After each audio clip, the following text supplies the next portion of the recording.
So it happened, I caved. I had no intention on watching Avatar 2 until at least Avatar 3 came out. But my friend wanted to go watch it, so we all went and watched it in 4DX, which honestly, I'm so glad we did because the movie was so much more enjoyable, in my opinion, in 4DX 3D than it would have been in any other format. Regular 3D, Dolby, standard, fucking Screen X. 4DX is definitely the way to see this film because it was like whatever. It was all right. It was good. But I'm pretty sure half of the world saw it already. But to be honest, I found it very interesting that it starts 14 years after the first film because I feel like there aren't going to be any more time gaps. I feel like there can't be like a decade plus time that passes between each film now because of the way this film was set up and how it ended. I just don't see it. I don't see another time gap happening, unfortunately. But so this film stars Sam Worthington and the practically the same cast from the first one. I'm not going to get into characters because there's a little bit too many. But for the most part, we're back with Jake Sully and Neytiri on Pandora. And it's like 14 years after the events of the first movie when they killed Quaritch and the Sky People and everything, right? And now they're all back. They're, of course, back to attack them again, attack Pandora again. Humans are humans. Earth is probably like fucked. No idea. They don't really discuss anything that's going on Earth. It's just straight like we're attacking Pandora again. And so Jake and Neytiri and the rest of the people in their tribe fight back and keep the Sky People at bay as much as they can. But Jake realizes it's not going to work. We need to leave here. We need to flee and excommunicate ourselves to keep our people free and safe because the Sky People won't stop hunting for them. So you find out that Quaritch from the first movie, right? He died at the end. You find out that he becomes an avatar now. That they grew an avatar body for him apparently, and that they put his consciousness in it. So he's got his whole squad as avatars now. So that's interesting.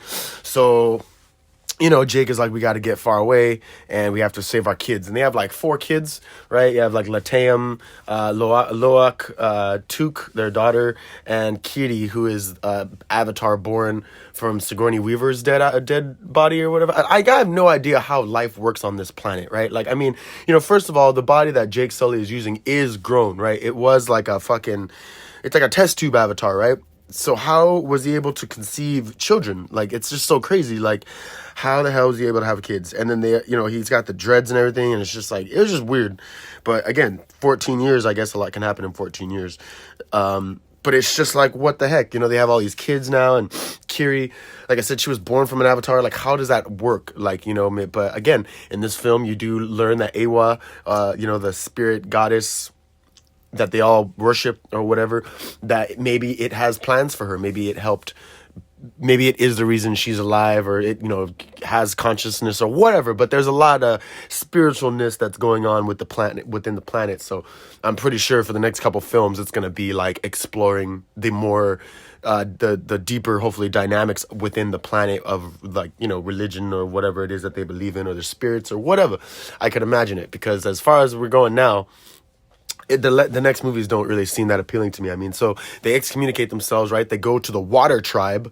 They go to this water tribe, and they end up living and learning their ways. And have that, in Pandora, we have our flying birds. Here in Tunuko, I forgot what the water tribe is called. They have like water birds, these dragons that fly in the water and then come out of the water. Anyway, so they go there and they're learning from them, gathering information from them. And then meanwhile, what I forgot to mention is, Quaritch had a son, Spider. That was random. And his son is like part Navi now, which I don't understand why they wouldn't have sent him back to Earth. But I guess Earth was, like I said, Earth is just that fucked where they're like, look, we need to keep your son here. And then he ended up, I guess, getting away and becoming straight and like a feral Navi.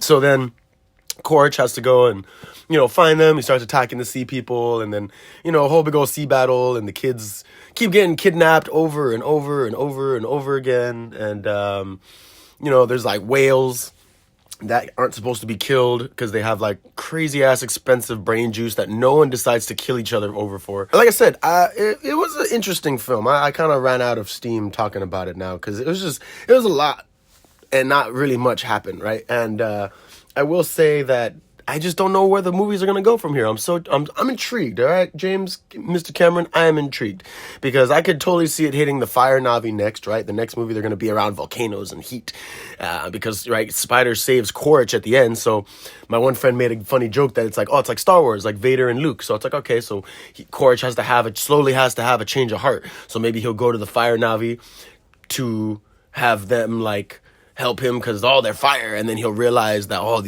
these crazy fire Navi are too evil. Like, I'm not this evil. I'm just an American trying to do my job, because it's just they're totally, he is kind of a dick, right? And then I think at one point James said that it was going to be on Earth, and Quaritch is supposed to be the villain through the whole saga, right? Through all 5-6 films, however he's making, Quaritch is supposed to be the villain through all of them. So it's like, how, like, I can't even imagine them getting back to Earth, because now that it's been 14 years, by the time it gets to the later film, when they do go to Earth, what is Earth supposed to be all fucked up, or are they gonna go and like Jake's gonna see like his family from there, or like whoever knows him from there, like, oh my god, Jake, you're a big blue person, oh my god, like, because it doesn't seem like it's gonna be fun, and it does not seem like it's gonna be cool.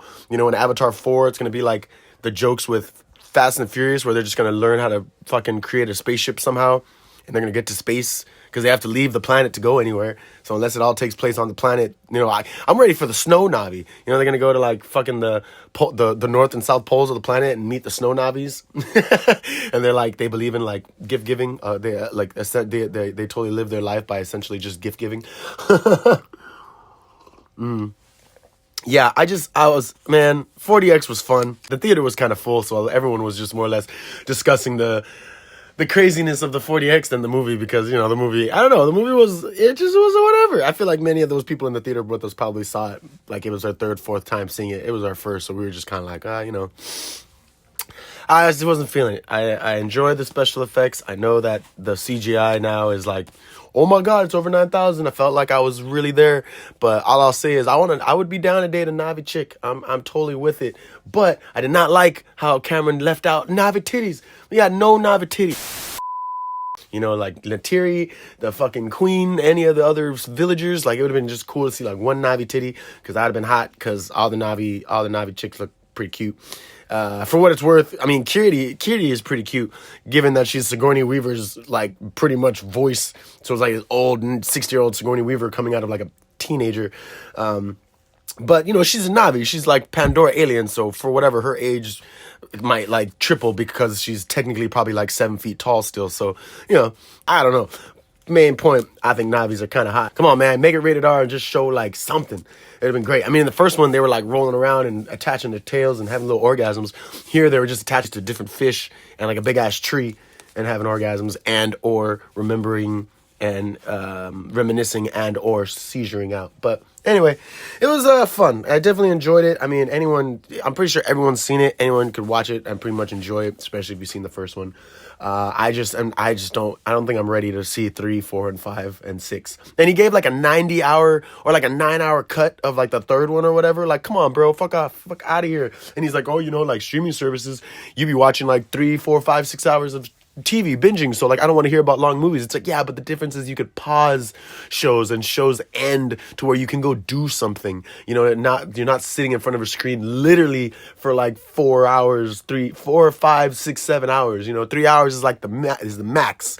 Anything over than that, you kind of start to get fidgety. You start getting up to use the bathroom and just making phone calls and forgetting that you're even in the theater. I mean, I'm just saying, but. Yeah, Avatar 2, The Way of the Water, the Tulkun Way. Give it a watch. It's the biggest news this is the biggest news out right now, I believe, right? But yeah, it's been Ghost in the Craig. Thank you so much for tuning in. Like, share, and subscribe. And yeah, really appreciate you guys. Peace.